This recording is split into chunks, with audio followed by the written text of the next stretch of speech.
अच्छा हम हमको ये बताएं, अभी हम लोगों ने गवाहियां सुनी ना, गवाहियां प्रार्थना करी, उसके बाद जवाब आया तो क्या हुआ? बंधन टूटे कि हम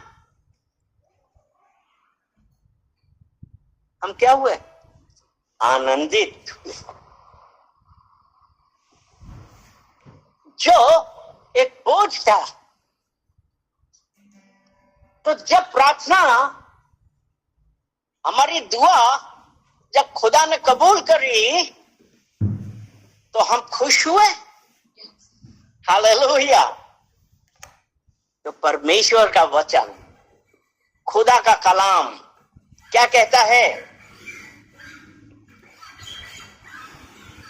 पहला थेसलोनिको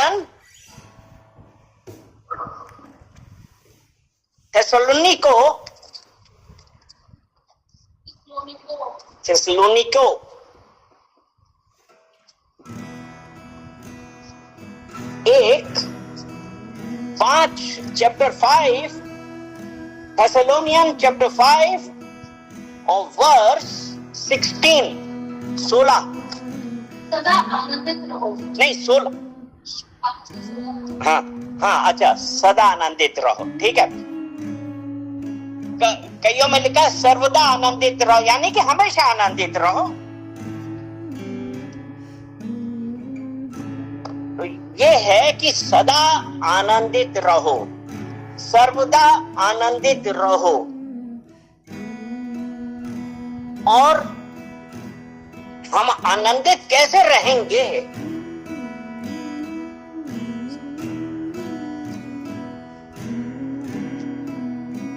आनंदित रहने का एक वो तो होना चाहिए कि हम कैसे आनंदित रह पाएंगे।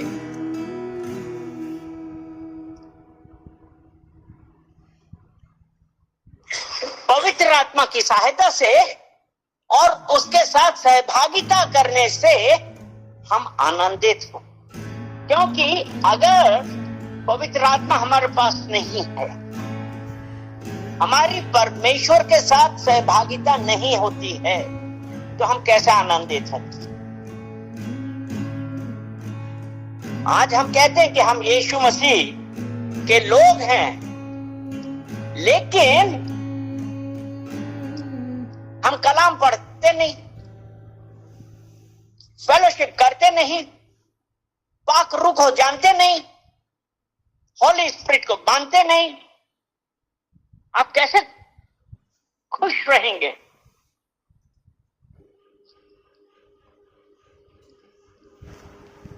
तो जरूरत इस बात की है कि सदा खुश रहने के लिए हमको परमेश्वर के साथ चलना है।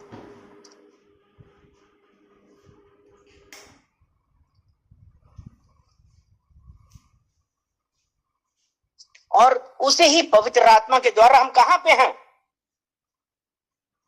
पहला कुरिन्थियों 1 Corinthians chapter 1 verse 30। पहला कुरिन्थियों पहला अध्याय और 30 वचन। 30। परंतु उसी की ओर से तुम मसीह यीशु में जो परमेश्वर की ओर से हमारे लिए बैठा, अर्थात धर्म और पवित्रता और छुटकारा। ठीक है, यानी कि जब हमारे पास पवित्र आत्मा है, उसी कारण तुम मसीह यीशु में हो, तभी तो हमारी सहभागिता है। क्योंकि अगर हम मसीह यीशु में हैं, अर्थात मतलब मीन्स हम उसको पहला स्थान दे रहे हैं, तो जब पाक रूह है तब, क्योंकि खुदा को जानना, यीशु मसीह को जानना एक बात है, अगर हमारी रिलेशनशिप नहीं है तो हमारे पास पवित्र आत्मा नहीं है, पाक रूह नहीं। क्योंकि दिमाग से जानना यह कोई काम नहीं आता है। अगर मैथ्यू मत्ती 5 और 48 मैथ्यू 5 वर्स 48। इसलिए चाहिए कि तुम सिद्ध बनो ऐसा तुम्हारा स्वर्ग के पिता सिद्ध है। यानी कि हमको क्या करना है? सिद्ध बनना है, पवित्र बनना है। यानी कि हम सबसे प्रेम कर रहे हैं। और सदा आनंदित रहने का मतलब क्या है? क्या सदा आनंदित रहने का मतलब हमेशा खुश रहना है और कभी उदास ना होना है?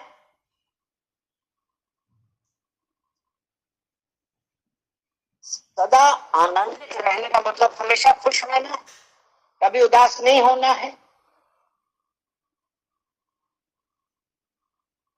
क्या ऐसा है?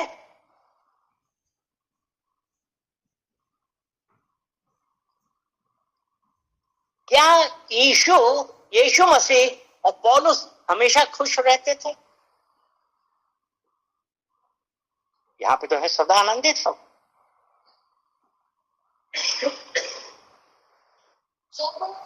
पवित्र आत्मा और हमारे साथ होती है तो हमारे पास कितने भी प्रॉब्लम्स क्यों ना आए, लाइफ को नष्ट हमारा जो मन है हमारे यूहन्ना 11 अध्याय उसका 35 वचन देखते हैं। John chapter 11 verse 35।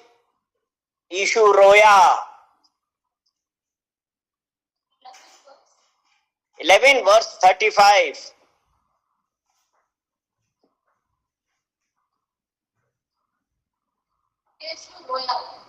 क्यों रोया था यीशु?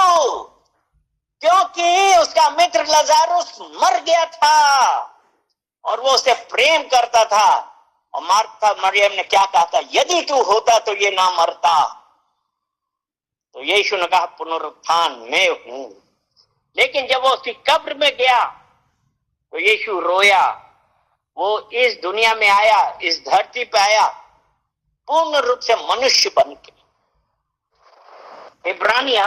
हिब्रू चैप्टर 5 और वर्स 7 देखते हैं।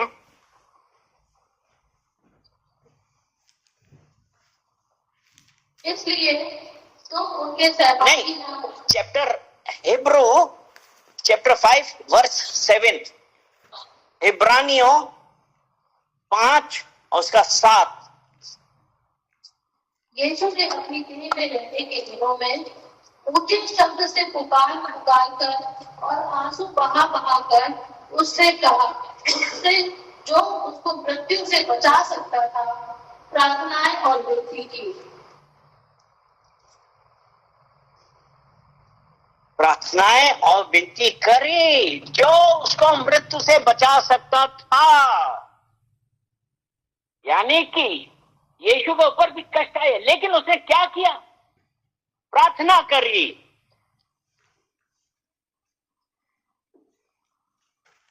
तो यीशु ने भी प्रार्थना कर। सदा आनंदित रहने का मतलब ये नहीं कि हमारे ऊपर कष्ट ना आए, क्योंकि अगर हमको इसका सही मतलब नहीं पता तो हम क्या कहते हैं? चाहे कितने भी कष्ट आ रहे हैं लेकिन हम कहते हैं मैं तो आनंदित हूं। ऐसा नहीं है।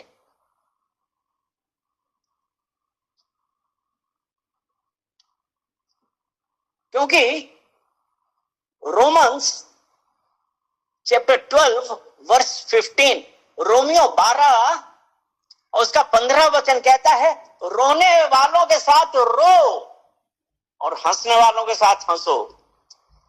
आनंद करने वालों के साथ आनंद करो, हाँ, और रोने वालों के साथ रो। यानी कि ये है कि अगर हमारे पर कष्ट आता है, क्योंकि दूसरा कुरिन्थियों 6 उसके 10 में पौलुस ने क्या कहा? मैं दुखी तो हूं परंतु हमेशा आनंदित रहता हूं। मैं अपने दुख अपने ऊपर हावी नहीं होने देता हूं।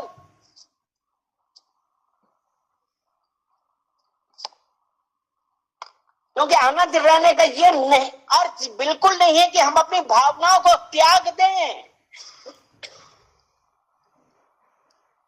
प्रसन्न चेहरा बनाए रखें, कभी उदास ना हो। आनंदित होने का ये मतलब नहीं है। लेकिन यहां पे जब उसने कहा ना कि हमारे अंदर जो भावनाएं हैं, तो हम भावना में अंदर ही अंदर है, लेकिन हम कह रहे कि हम आनंदित हैं। कैसे है? अर्थ ये नहीं है कि हम अपनी भावनाओं को त्याग दें। प्रसन्न चेहरा बनाए रखें, कभी उदास ना हो। परमेश्वर हमारे ऊपर ये सब डालता है। हमारे पास सब प्रॉब्लम्स आती हैं। विलाप गीत, Lamentations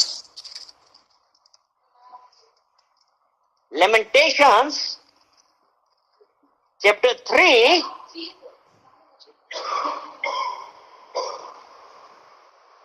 Lamentation chapter 3 verse 31, विलाप गीत 3 उसका 31 और 32, chapter 31 and 32। क्योंकि प्रभु मन से सर्वदा उतारे नहीं रहता। क्योंकि प्रभु मन से सर्वदा उतारे नहीं रहता। हाँ, चाहे वह दुख भी दे तो भी अपनी करुणा की बहुतायत के कारण वह दया भी करता है। ठीक है, यानी कि प्रभु अपने मन से सदा उतारे नहीं रहता। और जो कुछ भी हमारे पास होता है, तो क्या है, परमेश्वर क्या चाहता है कि उसकी संतान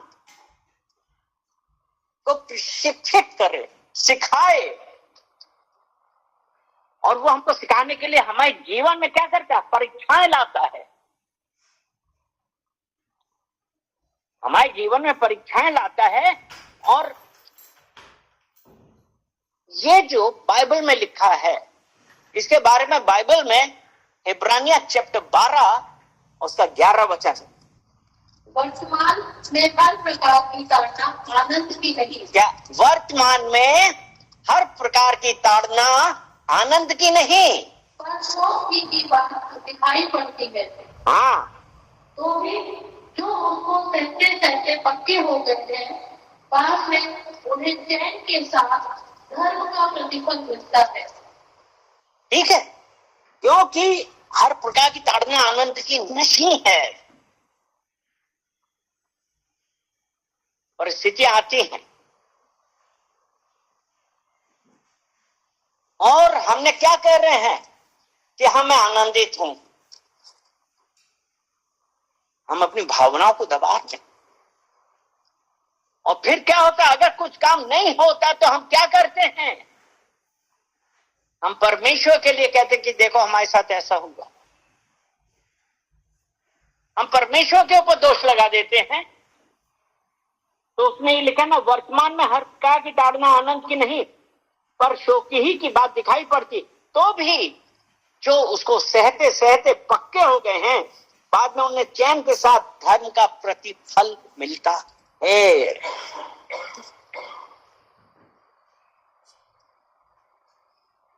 जो कुछ भी हमारे पास आ रहा है, क्योंकि और जब यहां अभी हम देख रहे थे ना,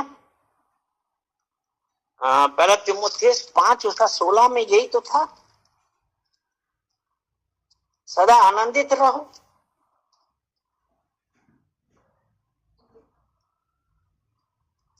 पहला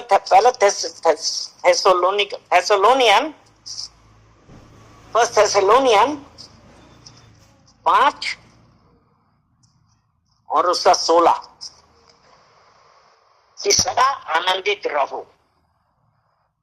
और ये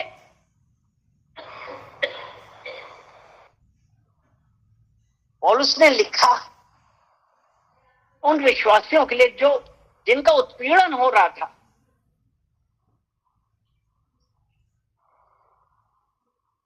मतलब उनके ऊपर बहुत ज्यादा लोग तंग कर रहे थे, मारना पीटना ये सब था। तो उसने कहा सदा आनंदित रहो। अगर हम पहला थेसलोनियन 3 अध्याय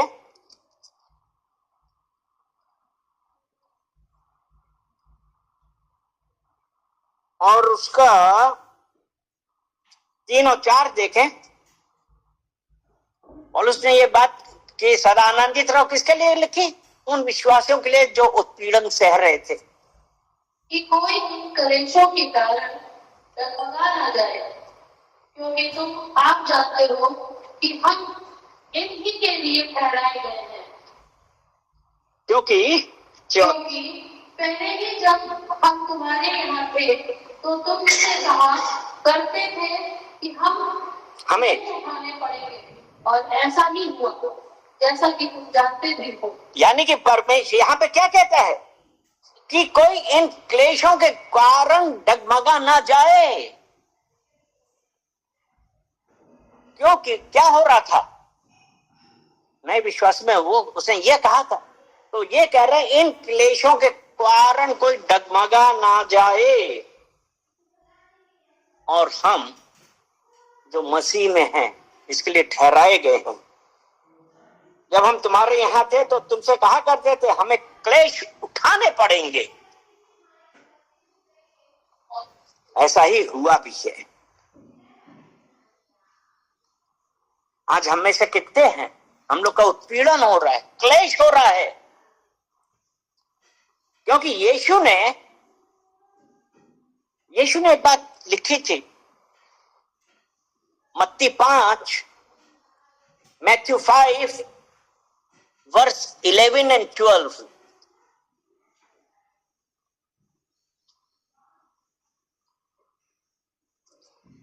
मैथ्यू चैप्टर 5 वर्स 11 and 12। धन्य हो तुम जब मनुष्य मेरे कारण तुम्हारी निंदा करे और सताए और झूठ बोल कर तुम्हारे विरोध में सब प्रकार की बुरी बातें करे, तब आनंदित और मगन होना, क्योंकि तुम्हारे लिए सब में बड़ा फल है, इसलिए कि उन्होंने उन भविष्यद्वक्ताओं को जो तुमसे पहले थे इसी रीति से तपाया था। तो क्या है परमेश्वर का वचन क्या कह रहा है कि आनंदित और मगन होना।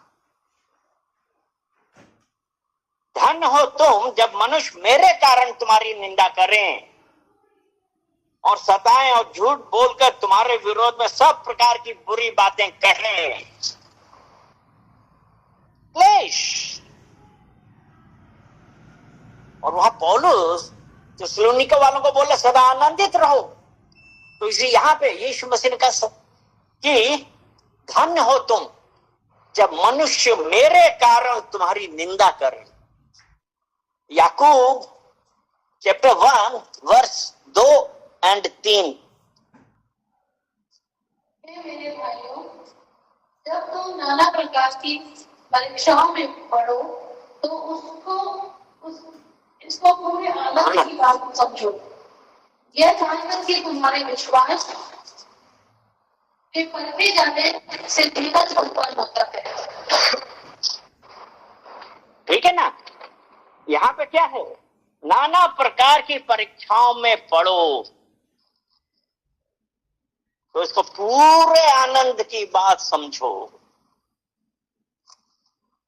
ये जानकर कि तुम्हारे विश्वास के परखे जाने से धीरज उत्पन्न होता है। यहां परमेश्वर आनंद, सदा आनंद की बात कर रहा है। हमारा विश्वास का परखा जाना,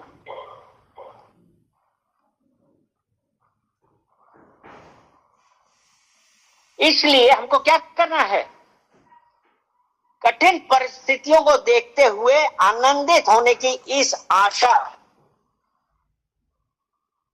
अपनी कठिन परिस्थितियों को देखते हुए आनंदित होने की इस आशा को हमेशा भावनाओं के आधार पर नहीं बल्कि आज्ञाकारिता के रूप में देखना चाहिए। इसमें क्या है कि कठिन परिस्थितियां, क्योंकि जब उसने कहा ना याकूब 1:2 में कहा ना, नाना प्रकार की परीक्षाओं में पड़ो। तो उसने कहा कठिन परिस्थितियों को देखते हुए आनंदित होने की इस आशा को हमेशा भावनाओं के आधार पर नहीं, बल्कि आज्ञाकारिता, ओबीडियंस के रूप में देखना चाहिए।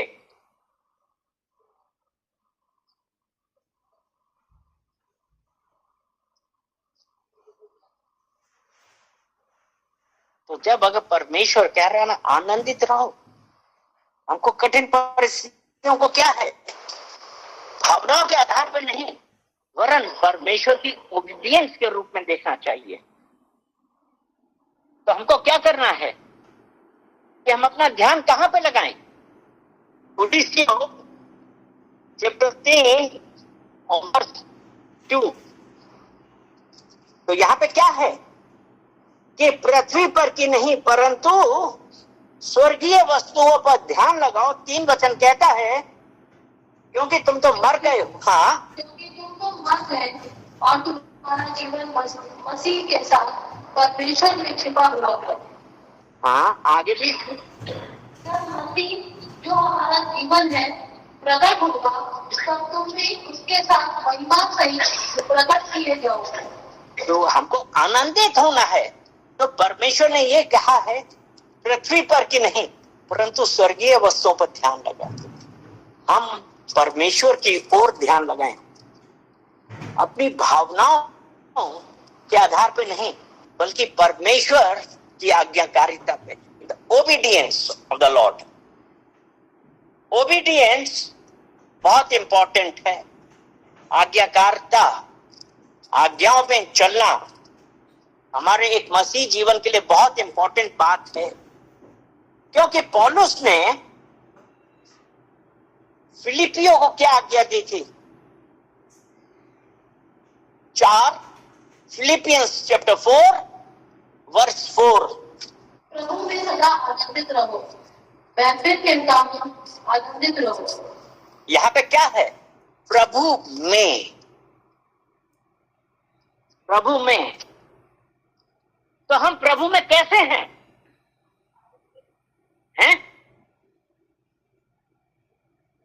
हम प्रभु में, मसीह में विश्वास के द्वारा प्रभु में हैं।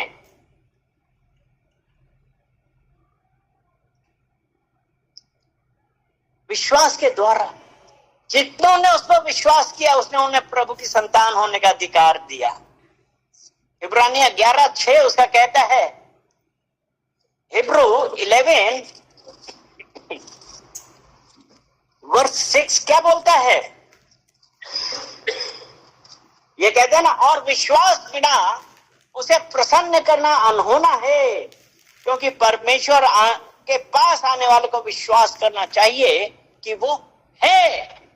यानी कि क्या है? प्रभु में, तो उसके पास आने वाले को, यानी कि मसीह में विश्वास। आज हमारे मसीह जीवन में हम विश्वास के द्वारा प्रभु में हैं। हमारा उठना बैठना, पैसा, रुपया, नौकरी, ये सब ये नहीं है। हम विश्वास के द्वारा मसीह में हैं। हम अपने पैसों के द्वारा नहीं हैं, हम अपनी बुद्धि के द्वारा नहीं हैं, हम अपने रंग रूप के द्वारा नहीं हैं। हम विश्वास के द्वारा मसीह में, प्रभु में हैं। तो उसने कहा ना 4:4 में क्या कहा था कि प्रभु में सदा आनंदित रहो। यानी कि जब हम प्रभु में हैं तो हम आनंदित हैं। तो जब हम प्रभु में हैं, इसलिए हम हमेशा प्रभु में आनंदित हो सकते हैं। और हम हमेशा खुश रहने की आदत कैसे डालें, एक ये भी बात है ना कि हम कैसे आनंदित रहने की आदत डालें। एफिशियंस चैप्टर 1 उसका 3 वचन, यानी कि क्या है कि हम आनंदित इसलिए हैं क्योंकि उसने हमें मसीह में स्वर्गीय स्थानों में सब प्रकार की आत्मिक आशीषें दी। हालेलुया। तो हम कैसे खुश हो सकते हैं कि हमको ये पता है कि हमको प्रभु में हर प्रकार की आत्मिक आशीषें मिली हैं। और उसने हमको क्या किया था? जगत की उत्पत्ति से पहले उसने चुन लिया कि हम उसके निकट प्रेम में पवित्र और निर्दोष हो। जरूरत इस बात की है, हमको आनंदित होने के लिए आओ।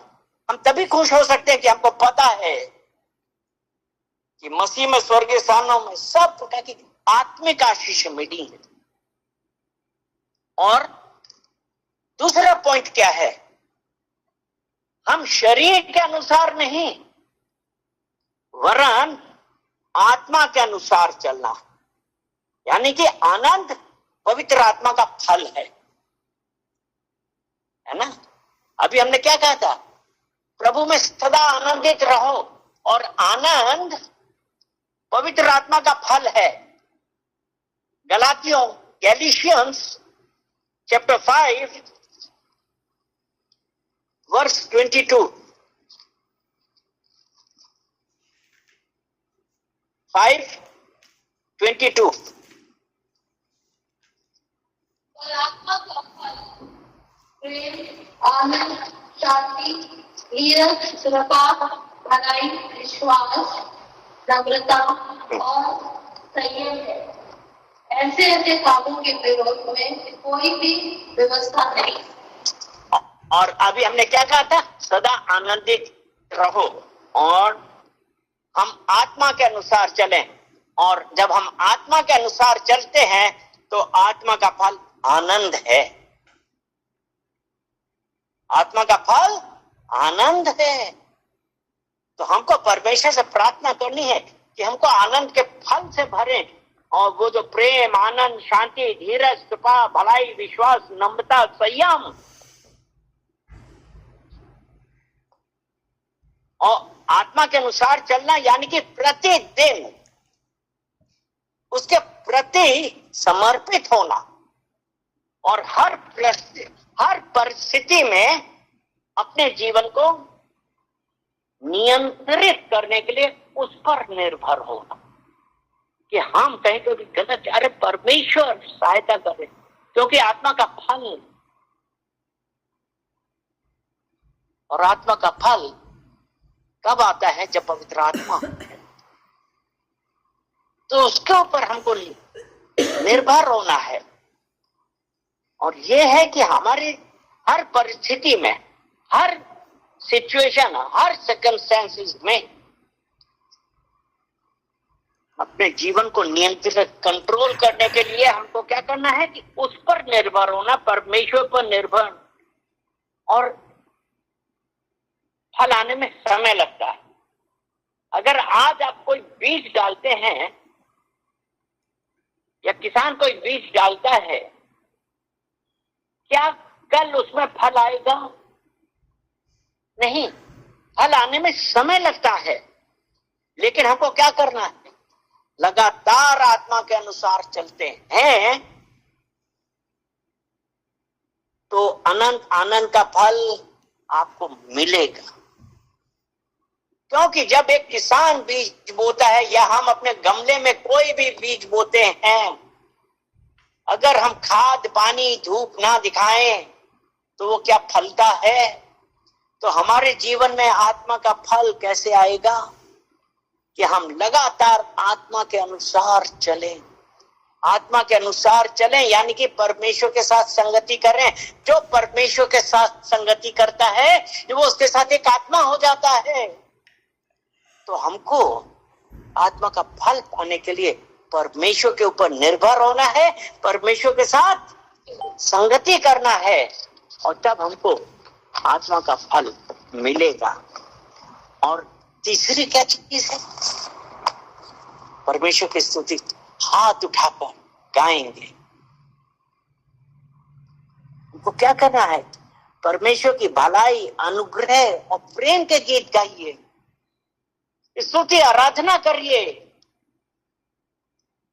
परमेश्वर में एक एक जन को आपको कमिट करता हूं कि पिता परमेश्वर, हम अपने भावनाओं पे नहीं, इमोशंस पे नहीं, परंतु पिता परमेश्वर आत्मा के फल पे और आपकी संगति में पिता परमेश्वर हम रहें, क्योंकि हम जब आपके साथ हमारी सहभागिता होती है पिता परमेश्वर आप मार्ग दिखाते हैं। उसके लिए हम धन्यवाद करते हैं। एक एक जन को हम आपको कमिट करते हैं और कहते हैं पिता परमेश्वर आप बढ़ें और हम घटें। धन्यवाद करते हैं।